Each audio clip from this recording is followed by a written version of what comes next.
Hey everybody, welcome back to my Project 13. Thanks for coming on by and checking out this Pics slideshow. The Motorola One Zoom taking on the OnePlus 7 Pro Lowlight in the dark Pics.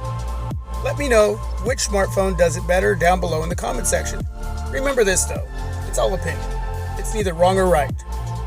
The Motorola One Zoom has an option to turn on a watermark.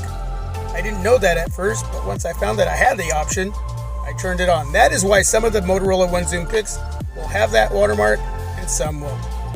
Either way, enjoy the Pics slideshow. Till my next video, this is my Project 13. God bless, peace. I am out.